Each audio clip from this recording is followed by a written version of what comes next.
Hello, everyone. This is Rebecca Green for the Whiny Palooza podcast, and I am so excited today. I have been looking forward to talking to this fabulous lady.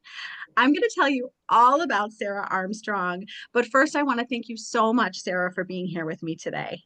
Oh, Rebecca, so great to be here with you. Really looking forward to our discussion. We're going to have such a good discussion. It's going to help so many moms. So, this is going to be great. But let me tell you about her and why she's so impressive. Sarah Armstrong is Google's Vice President of Global Marketing Operations. I had to read that a few times. She is the author of this fabulous book. If you're watching, I'm holding it up. It's The Art of the Juggling Act, Bite-Sized Guide for Working Parents. She has also written The Mom's Guide to a Good Divorce. She's a working mom herself. She shares practical strategies to help parents manage work, family, and self-care without the pressure of perfection. Sarah has been featured in over 75 media appearances, offering relatable, actionable advice for parents juggling it all. And don't we all need help with that? So, It's not called the Juggling Act by accident, that's for oh sure. my gosh, my producer told me about your book and your topic, and I said, sign me up as quickly as I could. Because we all need help with this. But, I really want to ask you in all of the things that you're doing, your life is so busy. What inspired you to write this book? It's interesting because I step back. First of all, my daughter's now 22. Okay, so Okay. I've had the benefit of raising her, and now she's about to graduate from college and off into the world. But over the years, I've talked to so many colleagues and peers, and this topic of how do you juggle the day to day of being a working parent and trying to have a career is just such a very real dynamic for so many people. And over the years, I reflected on the fact that we learn a lot about different topics in school. Mm, However, we do not learn about parenting in school, right? mm-mm. We do not learn about how to manage our career in school. And then we do not learn about how to manage these aspects of our life, two of the most important things we're going to do in life, and how we really want to do them well. But we've never actually had any formal training or schooling in this. And so I think the other part is how do we do it where we're both healthy and happy doing both? Oh, And is and that's right, Rebecca. So that's my goal. Is my goal is to pay it forward to the next generation of working parents who I'm watching, on a day-to-day basis, try to figure out the juggling act every day. I work with a ton of young working parents, and I want to help them to shift from surviving, which as I see some of them are surviving, versus to really thriving as working parents. So that's really the reason I wrote this book. I had so many women tell me they're just trying to get through the day, and that makes me so sad. I would agree. I would agree. And I see that. I mean, I see it's almost a deer in headlights, like, oh gosh, okay. And, every day, I mean, as you know, as a working mom, every day there's going to be a curveball thrown at you. That is inevitable. Whatever it is, either work or something happens with your kids and so it is really a day in and day out challenge. But there are ways Um, that I do believe, and the reason I wrote this book in the way that I did with these bite-sized pieces of guidance is I do think if you can take it down to bite-sized pieces of things you can do very pragmatically, very practically, I think you can shift from that feeling of, hanging on for dear life each day to actually saying, I'm going to try to enjoy this journey, this ride that can be a bit of a roller coaster, but I think it's meant to be fun.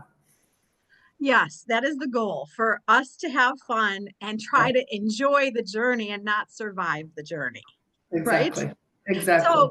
So, I mean, I have so many questions for you. It's hard for me to even like, if you saw the list, you would laugh over here. But We have plenty of time. We have plenty of time. let's start with the fact that I don't know that people know what balance actually means. Can you talk about maybe your definition? Yeah, no, it's a great question. And I think balance can be a bit of an elusive concept for people. And from my standpoint, I actually think balance. It's more of when I use the analogy that if you're standing on a platform that's constantly moving, okay, so it's never going to be completely static. where it's just completely level. Your life will never be as level and balanced as you want it to be. But it's actually the ebb and flow and managing the ebb and flow that I think is what balance is about as a working parent. And so, one thing's going to be kind of pulling you in one direction, another thing's being pulling you another direction. And it is how you manage that ebb and flow and that pull that I think is what balance is all about. And so I personally, have looked over the course of my life. Now, by the way, there's times when it can feel like you're so out of balance, like the ebb and flow is off, and in recognizing that and actually naming it and saying, no, this is this is not how I want to be, managing the day to day. It's okay to say that. It's okay to acknowledge it. But then it's like, how do you get back into the ebb and flow that actually feels appropriate for what you're trying to juggle each day and what you're trying to balance? So, I don't want to put you on the spot with this, but as you think about your life and trying to balance everything that you had going on, can you give a concrete example of you feeling off balance and how you rebalanced? Absolutely. I think probably one of the best examples is when I was going through my divorce. Hmm. And I really needed to focus on what was going to be the best for Grace. She was front and center, as and also how I was going to reshape my life as a single working mom, which was never the goal. But then I also had my career, and I had to quite honestly make some tough decisions. I actually passed up a promotion during my divorce process because I said, you know what, I can't do that right now. I can't take that new responsibility on that you. I appreciate the confidence in me, appreciate that, but this is not the time for me to So do that. smart. Because I needed to be there for Grace. I needed to figure out what this life looked like, and I knew that if I tried to take on that new challenge while I was doing that, something was going to break. And not break. And quite honestly, it would probably be more on the personal side than the professional side, and that wasn't worth it to me. And that's so I think that's probably front and center an example that I really lived through, and it wasn't a week or a month. It was over the course of time that I needed to rework what that day to day, operating models I call it of life was going to look like. And so that was a point where there was probably a bit of imbalance in my life, but I felt like I needed to make the right call for Grace and myself before what was probably best, or best is in air quotes, but what people might have thought would be best for my career. Such a good example. Sometimes it's not about the career, huh? Sometimes once in a Yeah.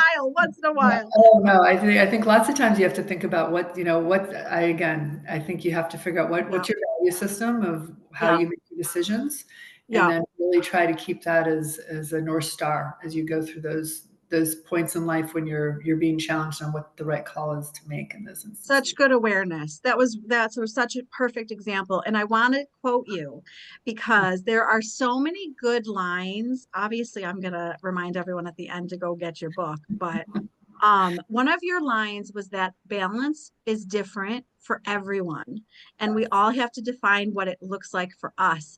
Yeah. And I really never thought about it that way.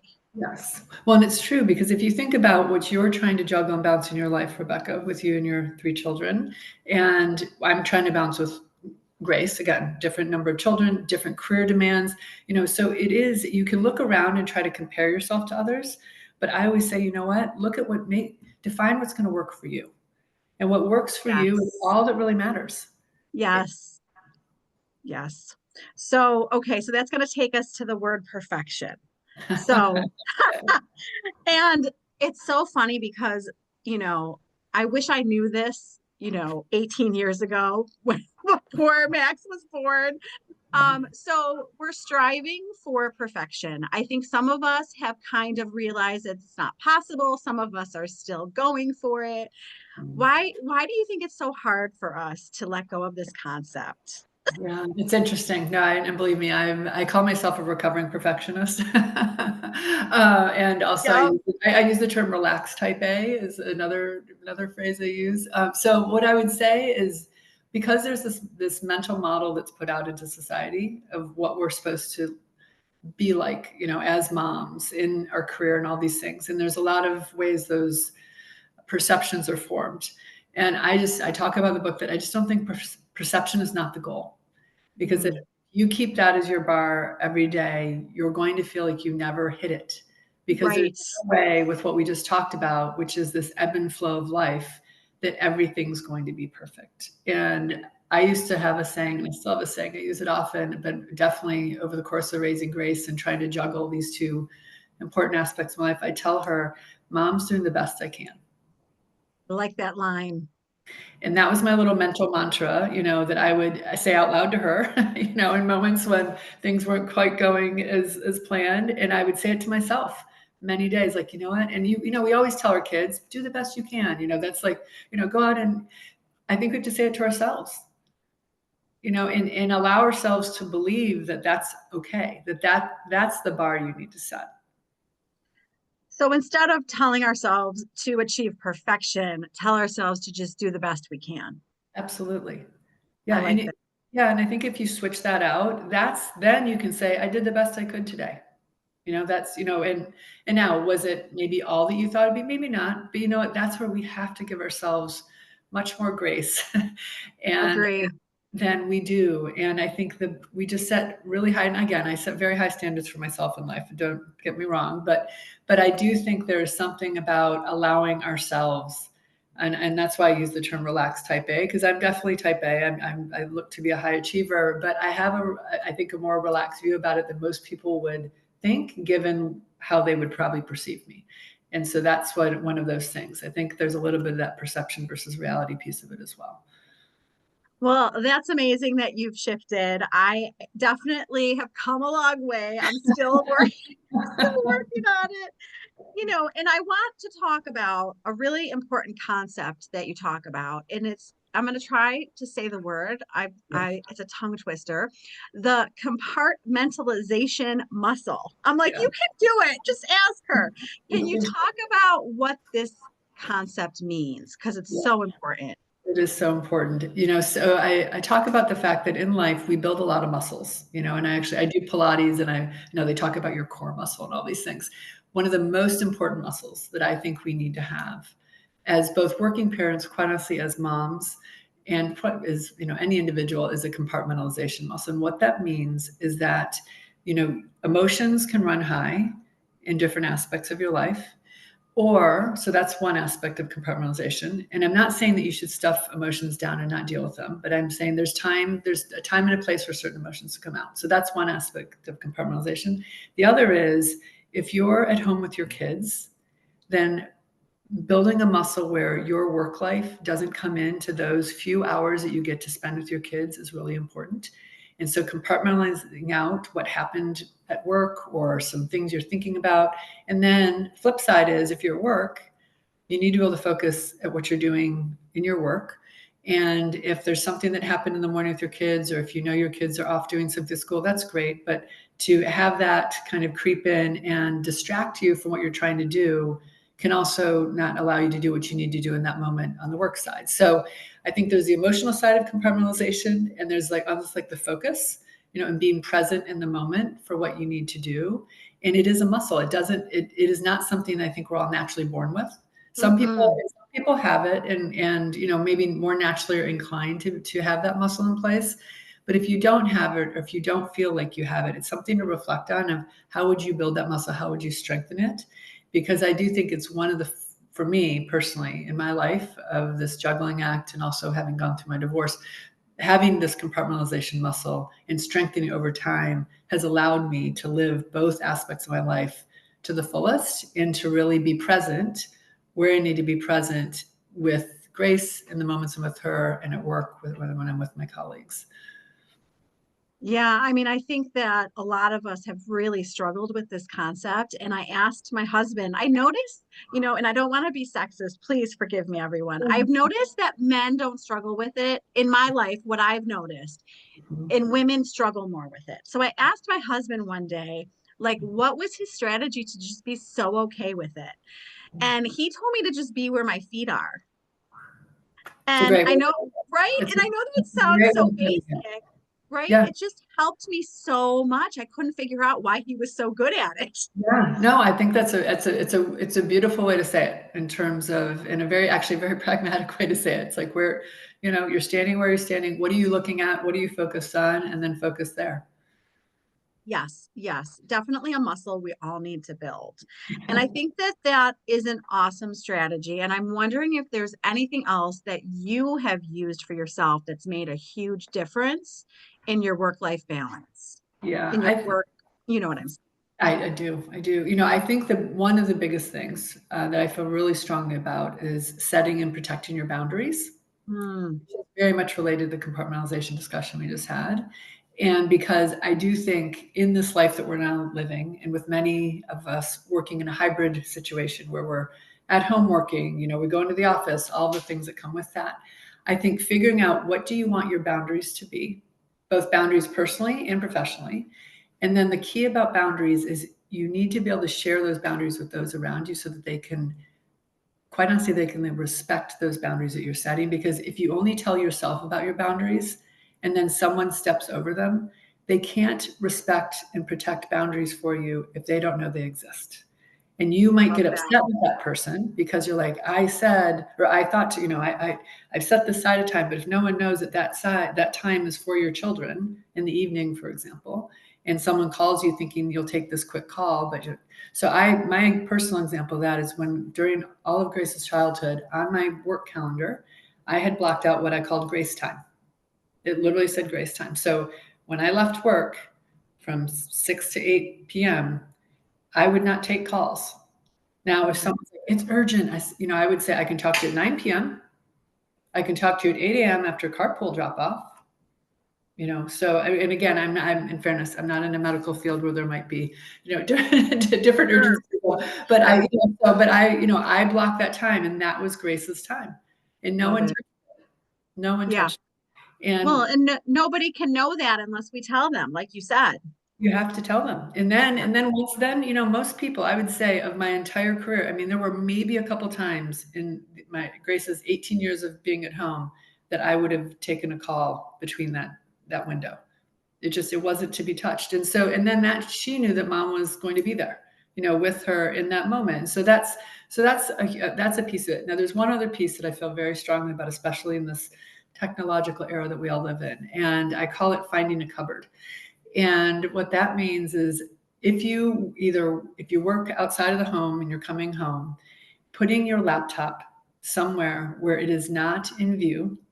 And so I actually had a cupboard in my back hall. I'd walk in and literally my whole tote bag, laptop, all was put in there, and once Grace went to bed, then it came out. But finding somewhere where your electronics can not be, I joke that if the laptop's on the kitchen counter or the dining room table, it talks to you. It Yes. will talk to you. If you have a home office, in fairness, and your work is, your work and your home life are very combined, close that door or section it off or do whatever needs to be done. I had a young colleague that I work with that actually during COVID, her makeshift office was in her bedroom. And I said, put a, beautiful quilt over it, do something, but Good like cover idea. that space so that it's just not constantly pulling at you, because I do think that's something that we all struggle with, with where technology sits within our day-to-day lives. And I just don't think, I never wanted Grace to associate mom and a laptop or mom Well, and her mobile phone. And so I really took it very seriously, that was not an association I wanted to have her walk away from her childhood with. I love that example. I was going to bring up that example because I love that you carved that time out. And I love that you're so intentional about birthdays, Yeah, movie nights. And I was yeah. like, what I noticed about Sarah as I read her book is that she's very intentional. And I could definitely learn from that. Well, and I appreciate that. And I do think there's something, I think because life can just go by so quickly, right? And there's so much that we want to do or we intend to do or we talk about doing, but then do we ever really do it all? And so, Right. and I do think I reflected, I have amazing parents. They've been married for 57 years and I feel so fortunate to have been raised by them. But, my mom actually stayed at home with us. And so I wanted to be my dad. I wanted to go off and have a career. It was just a different model that I was looking to do. But one of the things that I look back at my childhood is that the three things that I remembered were travel, traditions, and special moments. Oh, yeah. And honestly, the rest of the day to day of life kind of becomes wallpaper. You know, I mean, it's like there's Yes. childhood, but those are the things if I think about my childhood, so that when I had Grace, I said, what do I want her to remember? And so to your point about being intentional about birthdays, for example, I created this little tradition where every year I asked her the same 20 questions on her birthday, the same exact questions. And I did in this moment get out my laptop and I would be like, okay, Grace, let's, I wouldn't show her how she answered it the year before. And so I started age 3. So from 3 to 18, I asked her the same questions, and it was so fun. And we laugh about the birthday. We call it the birthday list. We laugh about the answers that she was giving us at 3, 4, and 5. Like, where do you want to live when you grow up? And she'd say next door to mommy and daddy. Those would be the types of answers. Versus, at age 18, where she's like, all over the world. So, but you see the transition of your child and their perceptions on these very, quite honestly, basic questions. I actually put the list at the back of my book, but I saw that. I love it. yeah, and so it's just a fun little thing. And those are things that, I've shared that, and some people are like, oh, it's just such an easy thing to do. And if you just kind of put it in with like the things you're going to do on the birthday, like let's pull out the birthday list and have a fun little tradition. They don't have to be, again, I really focus on these aren't meant to add yet another thing to your to-do list that is going to be like, oh, it's meant to be things that really kind of make you happy to do with your children from a tradition standpoint. Because I think that's another thing is those are those moments. That's what you're going to remember together. And, I told you there's so many things that I loved, but out of the whole book, I want you to know that is what I told my husband last night. I was like, I got to tell you about her birthday list. I love it. I love it. It's been a fun one. I've had a lot of young parents that I work with now, like, I'm doing the birthday list. I'm like, it's great. And again, it doesn't have to be the list of questions I'm asking. I just think the concept is a fun thing to do. Well, and the other thing that I loved that I want you to explain to everyone is your 3 piggy banks. Oh, yes. Can you Okay. can you tell everyone? Yes, yes. So one of the things that I think is important, and I love my parents, as I mentioned earlier, but growing up, one of the things that we did a lot of, I was taught how to save. Okay. That was something that, we were taught how to save. But I think there's 3 things in life you need to be able to do. That you need to be able to spend, you need to be able to save, and you need to be able to give. And my parents were very, very giving as well. But I, as a child, didn't know what that really meant in terms of the financial considerations. So what we did is we gave Grace 3 piggy banks. One was called, literally on the mouth of the piggy, it had spend as the little smile, and then save, and then give. And so spending, saving, and giving. And so each week, when Grace was 3, we gave her $3, one to give to each piggy. So she would give into each of the banks, and then when she was at a point where she had enough in her savings, we took her to the bank. Like I think we do so many things these days virtually and online, but took her into the bank, stood in line, went up to the teller, gave the teller the money, showed her what it meant to open a savings account. And then each time she was ready, we'd go back to the bank and do that together. It wasn't like I just took it out and handled it for her. I wanted her to go Love through it. that process. And then on the giving, she was able to take out all the money that was in the giving bank and decide where she wanted to give it to. And she has a huge heart for animals. And so we would go to the Humane Society and where we were living, and she would take her money into the Humane Society and give it to them. And that was her, that was where and so I think there's this need to teach that muscle early, because I think if we all learn that early in life, then it becomes just the natural way that we manage our money. And so, and again, the spending, by the way, she could take out her, spending and go spend that on what she wanted to spend it on. So in each instance, it was about her decision of first putting it in there, but then, what she was going to do with when she took it out. Well, and what I like about this is that we think so much about saving and teaching our kids to save, but I realized that I needed to teach my son how to spend, Yes. right? So we forget about the spend. There's a spending muscle too. There's a spending muscle, and it's like, how do you responsibly spend versus, and all of us love to Yes. also, there's some Yes. irrational spending that goes on. But, and that was another thing, I think financial management as a whole, again, there's lots of books written about this, but, when Grace was a junior high school, I actually had her sit down with me and start helping me to pay the bills. Mm. because I felt like to understand what this life looks like and how this life works, it isn't just magically happening. So That's I what I think. let me tell you, this doesn't. So I would sit down and show her what it costs, what our mortgage costs, what our electrical bill costs, what the water bill costs. That was something I think is especially for this generation that things are so easily showing up at our doorstep. Amazon packages show up, magically. And so I think understanding the cost of life is something that is a muscle and an understanding that I think we need to build. And so I do touch on that very briefly in my book, but I know there's lots of books that, do, a much more in-depth review of this, but I do think it's an important thing to register as we're thinking about the early days of, spending, saving, and giving. And then down the road, as you're sending your kids off into the world, have you prepared them for what it looks like to, another great example is health insurance. There were points where Grace, was going to the dentist for things. I would give her the insurance forms and be like, as she was in high school, I'm like, fill these out. And she'd be like, what is this? I'm like, this is how we manage insurance. And usually mom's doing it, Sunday nights at 11 o'clock, but why don't we do this together, during the day? And so, I mean, those are the things, because those are the muscles we have to teach our children over the course of life. And I don't think necessarily we're always preparing them for that angle of adulthood and the adulting that comes with it. Well, and that's funny because I never thought of it until I went to the doctor with my son. He had gotten a concussion from football. And the form is asking me all these questions. And I'm like, I can't answer this. And I handed it to him. And I was like, fill this out. And I was like, you know what? He's old. He needs to be filling out all of his forms. Totally. Grace's has freshman year on. She filled out all of her insurance forms. Yeah, such a good point. Yeah. You make so many important points that are not, they're bite-sized. They're Yeah. bite-sized points that we can all do that make a big difference. And I want you to know that. These are Thank big you. change, they're manageable, but they make such a big punch. That they do. I think that's the goal. Yeah, that's what so in the book there's, 140 topics. And, so there's a lot in there, but they are broken out. It's only a paragraph or a page for these topics, but it is there. I try to be very both comprehensive, but very thoughtful of like what really would matter in this Yep. juggling, because there's a lot that comes at us as parents.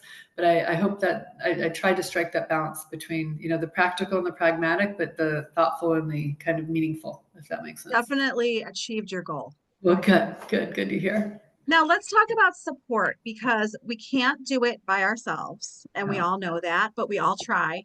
Yes. So can we talk about how to build an effective support system?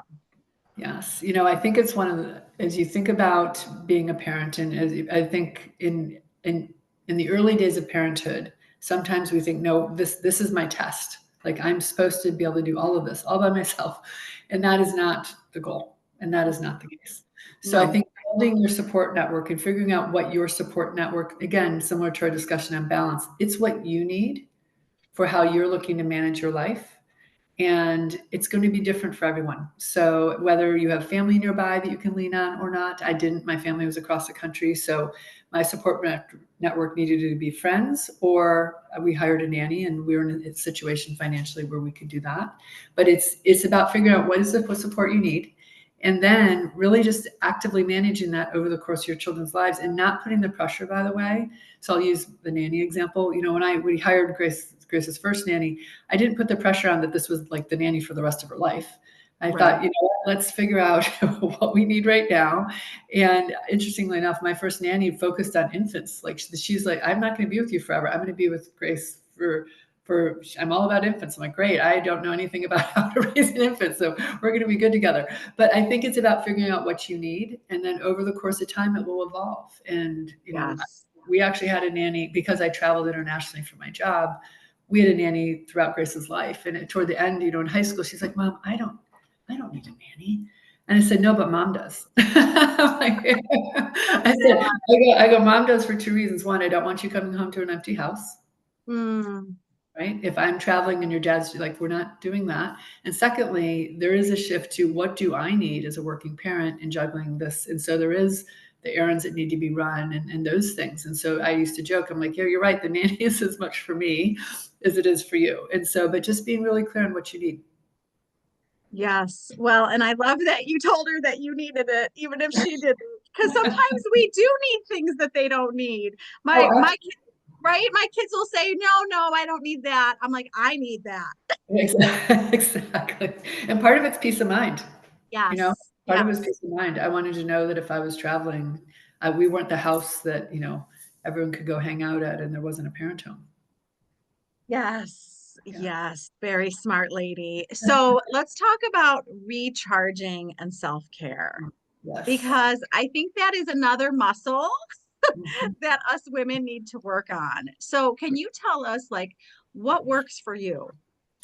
It's interesting. I'm a big believer that we have to carve out time for what is going to give us the most energy and recharging possible. And so personally, I love to work out and I walk and I do Pilates. So I make time for that and always have. It's a very important aspect of my life.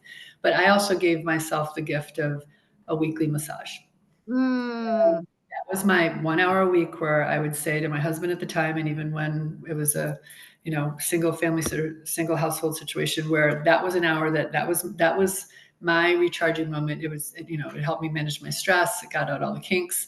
And so I think everyone, it could be time with friends, and spending time with girlfriends or, so whatever the situation is in terms of what you think you need, I really think the thing we have to remove out of our mental models as moms specifically, but as working parents, is that somehow that's, you know, not allowed, or it's, oh, I don't have time for that. It's like, it is one of the most important things you can do is create the space to give yourself the chance to recharge, because otherwise it is a very long life. And it is really hard to not keep your energy up for being this amazing working parent that you want to be if you haven't given yourself the chance to recharge. I mean, I couldn't agree with you more. And I hear people all the time say, I don't have time, I don't have time, I don't have time. I That know. is the biggest line I hear from women. It is. And you know what? And I think it's like we have to create the space. When you know what, and Yes. we have to, it's the gift. I just say, what's the one gift you want to give yourself every week? What's the one? And if it's 1 hour, even if it's just 1 hour, what's the 1 hour a week? Think of the many hours we have in a week. What's the one gift you're going to give yourself every week that's your hour? That's your thing. And it might be getting a mani-pedi. It might be getting a massage. It might be literally going for a coffee with a girlfriend. It might be going on a longer walk than usual because you just want extra time to think. What is that thing? But going back to earlier conversation, if we don't do it, if we don't create the space, no one is going to create the space for us. Our kids are It's going to go, true. mom, you should really go and take an hour for yourself. They're not, I Yes. mean, they're not thinking, in fairness, they love us, but that's not what they're worried about. No, Our no. spouses, as much as they care, they are, juggling their own lives. So we have to figure out what is it that we need, and then figure out how we carve out the time to give that gift to ourselves each week. I mean, I think all of out of all of the women I've talked to in all of the years, there was one woman who said that her kids said to her, please start running again. Please, please go run. It's funny. I mean, Grace always knows if mom goes for a walk, she just is, I just come back lighter. I come, Yes. I've cleared my head. I do think there's something about being, being, being active, and just like it gives you a different energy. Couldn't agree more. Well, and you do such a good job talking about volunteering and the way that uh, we could give the school and all the charities all of our time if we let them take it from us. And Mhm. you are really good at setting good boundaries. So can you help us with that? Yes, I will happily help you because this is one of my big sticking points as a working parent. So I'm going to give a little context to the topic, because as we were looking for schools for Grace, there were a couple of schools that we looked at, one specifically that basically said, if you can't be in the library, let's just make every Tuesday afternoon to sort books, then Yes. that's going to be an issue. And I looked at my husband at the time and thought, that this school is not for us. And, I'm like, No. it might be for Grace, but it's not for us as a family. And I can't put that expectation on me. Mm-mm. So the school she went to balanced that, and the teachers basically said, we are going to teach your children, we are not expecting you to be in the classroom every day. And I looked at my husband, I'm like, this school's for us, you know. So having said that, when we got to the parents' night, where all those little sheets are out on the table, and you're asked to sign up for something, I looked at all of those sheets and thought, oh, even though it was the right school for us, I thought, wow, this is a lot.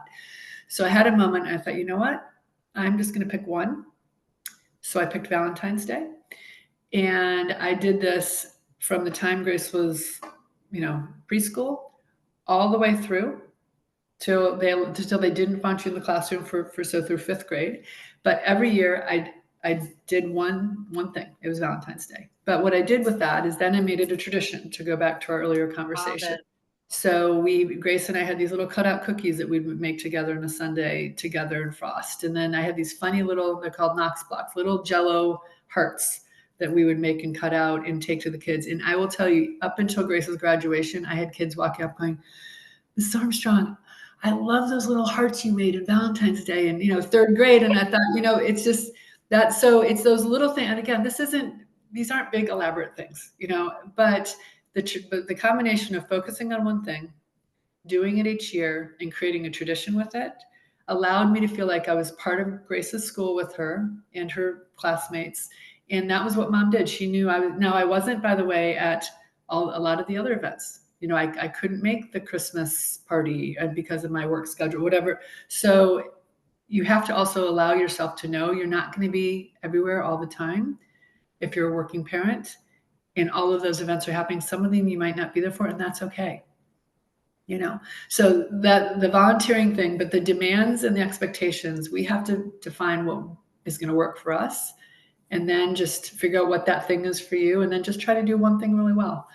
And then on the outside of school, that was the other thing. Grace and I did go to serve at a soup kitchen together that we did a number of about 4 or 5 times a year, from the time she was 7, when she wasn't able to serve herself, but she was with me through graduation. We went to the same soup kitchen on Sundays, and we were living in Atlanta at the time. It's the longest serving soup kitchen in the city. But it was such an amazing experience. And I always say that Grace and I both always walked away from that time there with both perspective, with appreciation. And, there was one Sunday where one of the people we were serving, which Grace was serving, she had her own table at this point that she would serve. The man tried to tip her and thank her for taking such good care of him. And she said, Mom, I couldn't take it. I go, no, I'm glad you didn't take it. But I said, Grace, that man barely has 2 pennies to rub together. Oh But my gosh. he is thanking you for being so kind to him. And so those are things you can't, again, it's teaching moments and moments of just the appreciation of life and how people are meant to interact. And so I just think, again, that was the one thing we did together outside.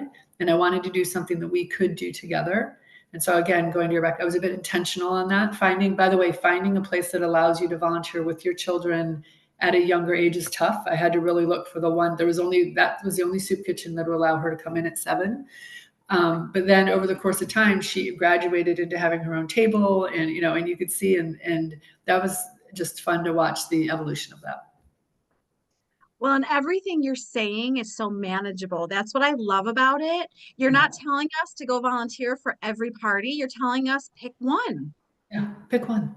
Pick one. Pick And one. even on the outside, pick one thing on the outside. I would say pick one Yep. thing for school, one thing Yep. in the outside world that gives maybe a bit more perspective of what's going on in the world. And that's is it enough? Could you do more? Yes, there's always room to do more. But I think the pressure of feeling like we have to do everything is what we have to relieve ourselves from. Because Yeah. that is where everyone is feeling like I can't keep up. And if you see, and this is where I have amazing working mom friends, but also amazing stay-at-home mom friends. And the stay-at-home mom friends will be probably doing more. And you see that and you're like, oh, but I'm not. I'm like, you know what? That they've chosen a different path, and they're defining what they want that path to be filled with. You have your own path. And you need to define what you want those elements of that path to look like, and not feel like you're having to keep up with the other working mom that you know or the stay-at-home mom you know. It's your path. Yes. The comparison is what is really upsetting to people. And if we stopped doing that, we would have so much less grief. No, I think keeping up with the Joneses is a very, very tiring journey, and quite Yeah. honestly, not a fulfilling journey. Agree. Agree. Yeah. What do you think is the biggest myth about working parents? Oh, that's a great question. I think the biggest myth about working parents is that when you come down to it, there's actually way more effort to enjoy both sides of your life than some people, and it's maybe not a myth as much as a misnomer. It's like Yeah. you really have, because some people are like, oh, they have it all. They're doing this and that. And it's like, yes, but there's such, you have to be so intentional of how you're approaching both aspects because you are trying to do both. And the Yes. myth of just because you're doing both, that it's like all fabulous and great. And I think that might be the biggest myth is that, you know, I see a lot of people, Rebecca, that I just don't think are enjoying both. So Yeah. you assume everyone's like, oh, that's awesome, but and they might not be. The challenge is they either might not be enjoying what they do career wise. I know a ton of successful people that don't actually enjoy what they do each day, which I think is so unfortunate. And then I Yeah. see other people that have said, well, because I'm not happy there, then I come home, I'm not really happy on parenting because so I think the myth for me is just the misnomer that just because you're trying to do it all that it's going to be this happy path. Really good point. Yeah. So you wrote this fantastic book that I'm going to hold up again. Can you tell us what you hope people take away from this book? You know, my hope is that people can take those bite-sized pieces of guidance that are in there and think about what it looks like for them to live the most fulfilling life, both as a parent, managing their career, that they can do both and that they can thrive and really enjoy the journey of what being a working parent is all about. And so that's really my hope. And I, just strongly believe it's possible. I really believe it's an attainable outcome to come to the end of raising your kids and sending them off into the world and also look at your career and go, I feel I've done the best I can and I've enjoyed the ride and I've enjoyed the journey. And so that's what I hope everyone takes away from the book and can reflect on their own situation and see how some of those little nuggets can help them along the way. I love it. It's a beautiful message. It's an awesome book. Tell everybody where they can find the book and where they can find you. Great. Yeah. So I have a website called thejugglingAct.com. And so you can go there. It has information about me. You can contact me through the website. You can get access to the book. The book is available on Amazon and all the various ways you can buy books these days. And it's available in paperback and in ebook, iBook, Kindle, versions. And I'm happy to have anyone reach out. I'm also on LinkedIn if anyone wants to connect that way. But hopefully it's helpful for everyone. And the juggling that we all do is definitely worth it. But I think we need help along the way. And that's what this is meant to do.